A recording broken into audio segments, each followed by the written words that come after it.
Halo sobat semua, kali ini kita membahas tentang aku dan Atik Sibi. Kalau ada yang tanya sejak kapan suka Atik Sibi, ya sekitar saya masih SD lah, dengan adanya lagu Ilusi Pagi. Nah, di situ tentunya ada acara radio yang sangat saya sukai, yaitu acara lirik dan lagu. Di situ dibacakan syair-syair lagu yang lagi hit pada zaman itu.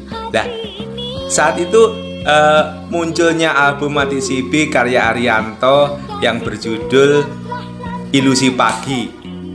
Di acara itu didikte kalimat per kalimat, setelah satu bait dilanjutkan dengan melodi lagu disetel.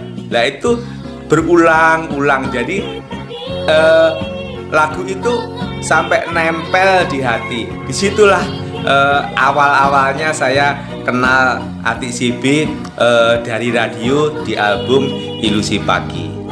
Masa SMP itu ada lagu suka-suka dari Atik Sibi. Lah ini loh, jiwa seorang pemuda zaman itu senang sekali diiringi dengan musik-musik Atik Sibi.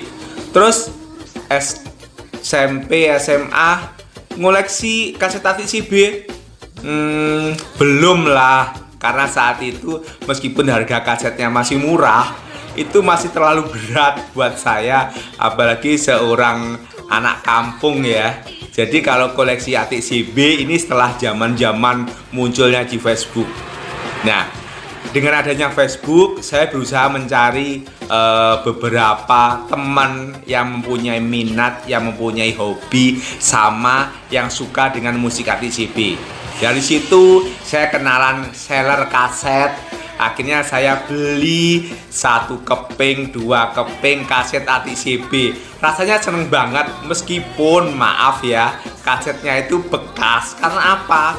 Waktu masih baru album itu di launching, saya belum mampu beli kaset itu. Alhamdulillah ya, setelah bekerja, setelah adanya Facebook, saya berkenalan dengan beberapa seller. Terima kasih para seller-seller yang masih aktif di FB, yang sudah melengkapi koleksi saya, baik itu kaset ataupun CD tentang Atik Sibi. Pertama kali ketemu Atik Sibi tanggal 10 Agustus tahun 2016. Saat itu ada acara Gumes Golden Memory di Indosiar. Nah, setelah saya dapat info dari teman-teman kalau Atik Sibi lagi di Indonesia dan kebetulan ada acara di Indosiar, saya nekat berangkat ke Jakarta, naik kereta untuk lihat Mbak Atik Sibi di Indosiar. Terus di sana sebelumnya saya udah kontak dengan beberapa teman yang suka sama Atik Sibi, seperti Dewa Barata, Adi Fahma, dan teman-teman lainnya. Akhirnya tanggal 10 Agustus itu kita bisa ketemu di acara Golden Memory dengan bintang tamu Atik Sibi. Begitu acara break selesai, saya sama Dewa Barata ngikuti Mbak Atik menuju balik panggung. Sampai saya tuh megangin tangannya Mbak Atik untuk turun dari stage. Nah, setelah itu kita jalan di lorong, kita berhenti foto-foto bersama sekaligus minta tanda tangan. Waduh, rasanya nggak kebayang deh, pertama kali ketemu Mbak Atik sambil bisa foto bareng. Nah, sebelumnya kita udah mendapat kabar bahwa di Indosiar itu sangat ketat sekali. Jadi tidak sembarang orang itu bisa ketemu dengan artis. Ya, alhamdulillah tadi Mbak Atik sudah ngasih respon, ngasih kode untuk ketemu ya. Kita ketemu. Setelah acara itu kita disamperin oleh satpam ya. Pengennya sih kita balik lagi ke studio untuk mengikuti acara selanjutnya.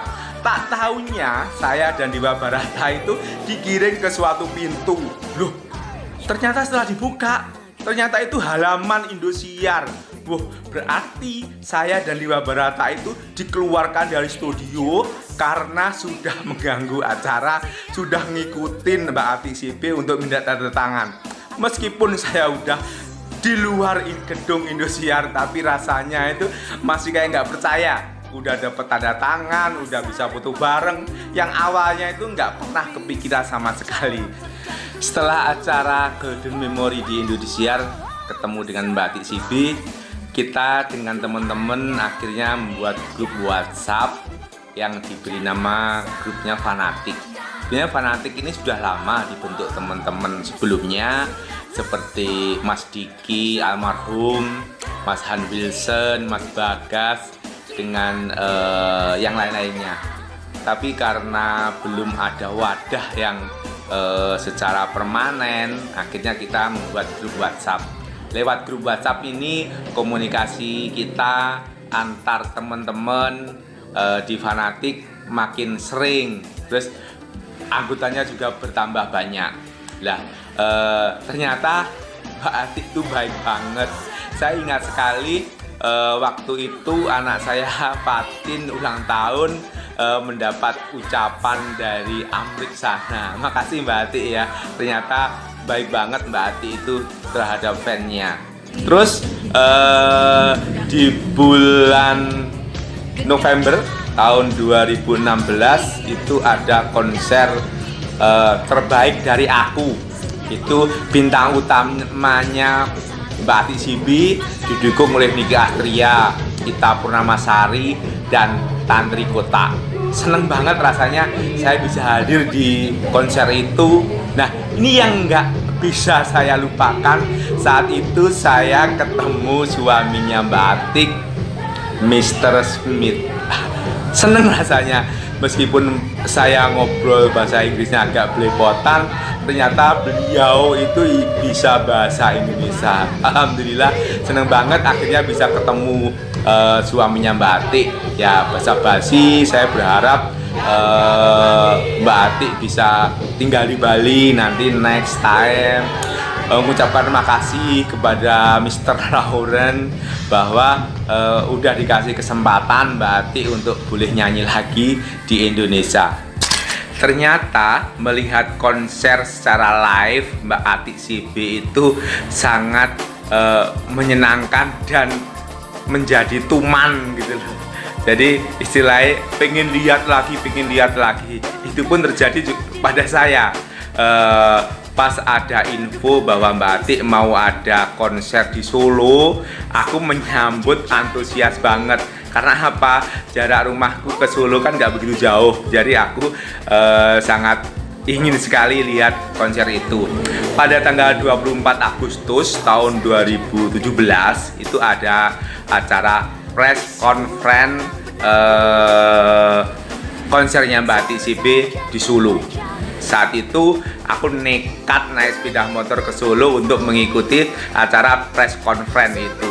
Nah, melihat ketemu Mbak Atik secara langsung meskipun nggak nyanyi itu rasanya seneng banget.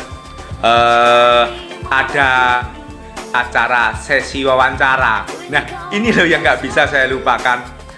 Jiwa berontak saya, keinginan tahuan tentang Mbak Atik Sibi itu muncul. Jadi saya itu mencecer banyak sekali pertanyaan ke Mbak Atik sampai ruangan itu bingung, loh ini wartawannya yang mana? Jadi saat itu aku sangat antusias menanyakan ke Mbak Atik tentang kegiatan di Amrik sehari-hari, apa tetap pakai kacamata hitam, terus anaknya itu suka nyanyi apa enggak. Akhirnya di situ Kina pas ikut press conference itu didaulat untuk nyanyi karena saya memang berharap anaknya Mbak Atik itu juga mempunyai hobi yang sama.